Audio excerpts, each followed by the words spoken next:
The room was warm with the low hum of the hair dryer, the scent of your shampoo lingering in the air as you stood near the mirror, slowly running your fingers through your damp hair. You were relaxed, at least on the surface, wrapped in your own little bubble, until the unmistakable sound of the door opening snapped you out of it. You didn't even turn around when you realized it was Jungkook. His presence had become something you acknowledged without reacting to, a defense mechanism you had perfected over the past months.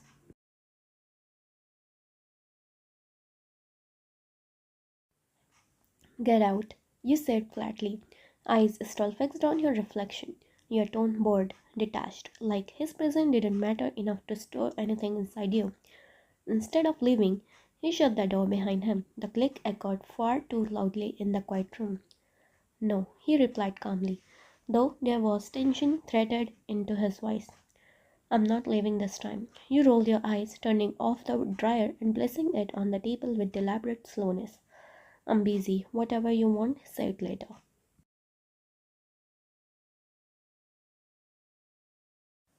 How long are you going to ignore me? He asked, stepping closer. It's been a month. Enough is enough. You shrugged, finally turning to face him, your expression unreadable. Ignore you? I didn't know acknowledging someone was mandatory. That nonchalance, so sharp, so effortless, hit him harder than an anger ever could.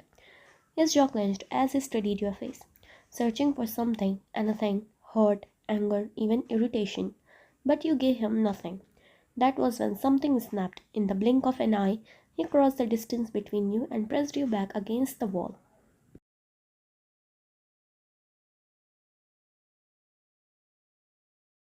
His arm braced beside your head. The suddenness stole the air from your lungs.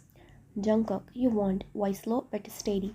Step back. He leaned closer instead, his gaze dark, intense.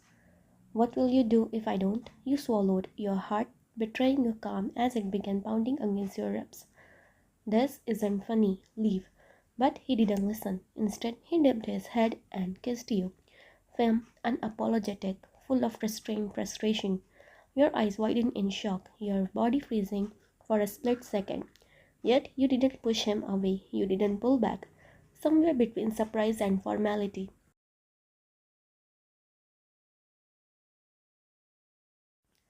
Your resistance dissolved into stillness, your fingers curling slightly at your sides as the moment stretched longer, longer than either of you expected. When he finally pulled away, his forehead rested lightly against yours, his breath uneven. Do you have any idea what you have done to me? He murmured. You became my mad addiction. You stared at him, stunned, words locked in your throat. I'm addicted to your presence, he continued quietly, to your voice, to the way you exist around me without fear. A bitter chuckle escaped him. Even Jimin noticed, said, I only stabilize when you're near. That finally cracked something in you, but you didn't let it show.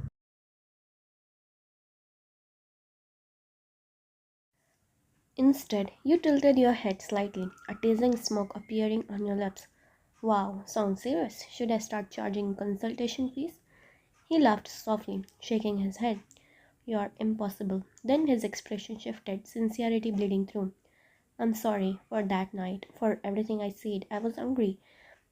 But that doesn't excuse hurting you. You said nothing, just watched him. Your silence louder than any reply.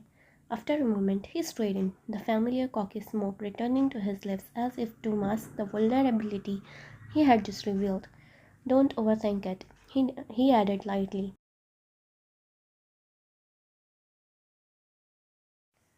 I just wanted to make that clear.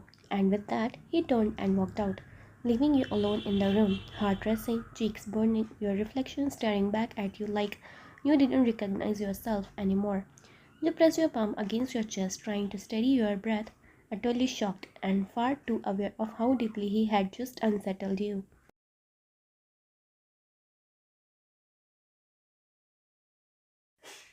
Time continued to move forward in a strange, uneven rhythm, as if the mansion itself had adjusted to the quiet chaos the two of you carried.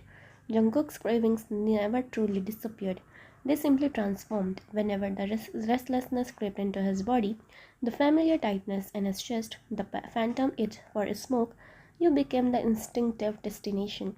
It happened in corridors, near windows, beside door frames. Moments so sudden they left you irritated and flustered at once. Outwardly, you remained stern, unimpressed, visibly annoyed at his lack of boundaries. Yet inside your pulse betrayed you every single time. Your cheeks warmed against your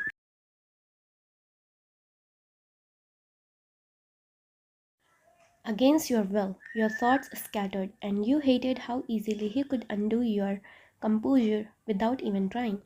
He seemed to take a dangerous amount of pleasure in that contradiction. Jungkook no longer cared about being monitored, no longer tolerated Yoonjin or Yeonjun hovering over him like wardens. He acted as if their job has expired, as if his self-control had found a far more compelling substitute. You noticed it in the way he followed you around the mansion, in how his gaze lingered longer than necessary, in how his dependence shifted from substances to something far more personal. He teased relentlessly, testing your patience,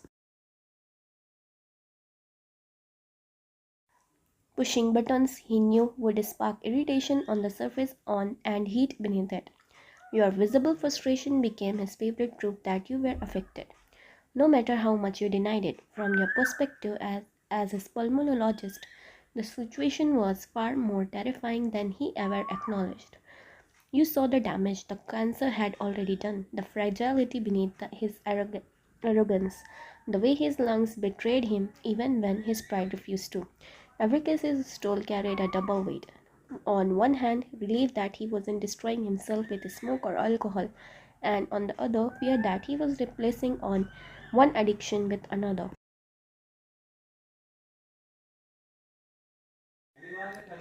That could hurt just as deeply. You were trained to maintain distance, to draw lines between patient and self. Yet those lines blurred more with each passing day, worn thin by proximity and emotion.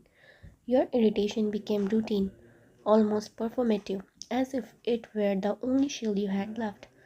You told yourself he crossed boundaries, that he acted without consent, that his behavior was unfair and reckless. And all of that was true, but the unspoken truth lingered beneath every eye roll and every forced scoff. You never truly stopped him. The realization unsettled you more than his teasing ever could. It forced you to confront the uncomfortable truth.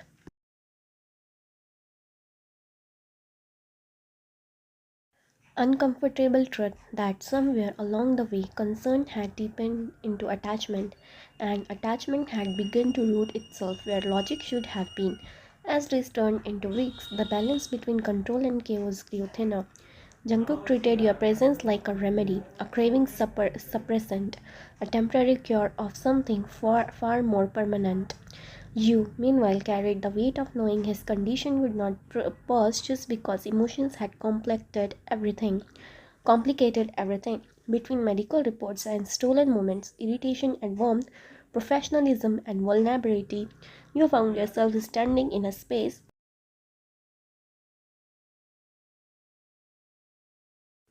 you had never intended to occupy. You were no longer just protecting his lungs, you were holding on to the part of him that still wanted to live, even if neither of you had the courage to say it out loud.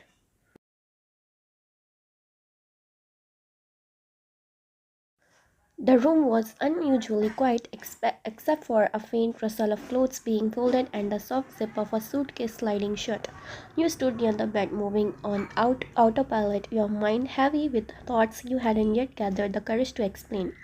The door suddenly flew open with a sharp sound that made you flinch.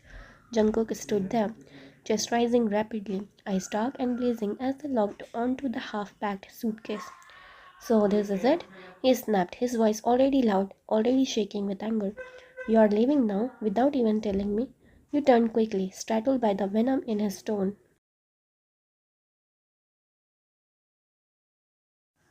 "Jungkook, wait, listen to me first," you said, holding up a hand as you stepped closer. "You are misunderstanding everything." He let out a bitter laugh, pointing at the suitcase like it was a proof of betrayal. "Misunderstanding?" he scoffed. "You think I'm blind? You are packing. You are leaving the mansion, leaving me." That's not what this is. You insisted, your voice firm but worried as you noticed the tension in his shoulders. I'm not abandoning you. Please calm down. Your health.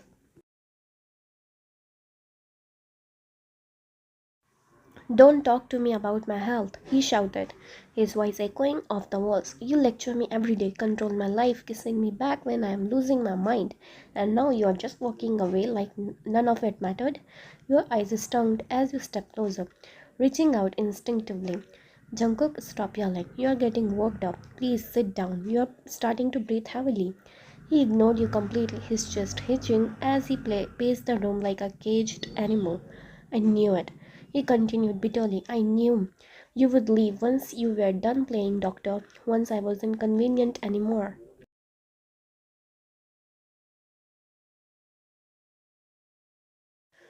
That's not fair, you said, your voice breaking now. I would never do that to you. I'm leaving for a few days because the hospital board ordered it. I'm still your doctor. I'm still here for you. But he wasn't listening. His breathing turned uneven, his hand clutching at his chest as his anger spiraled into something far more dangerous. Liar, he muttered harshly. Everyone leaves me in the end. Jungkook, you said urgently, panic flooding your voice as you grabbed his arm. You're coughing. Please sit down. Look at me. He tried to speak again, but the words dissolved into a violent coughing fit.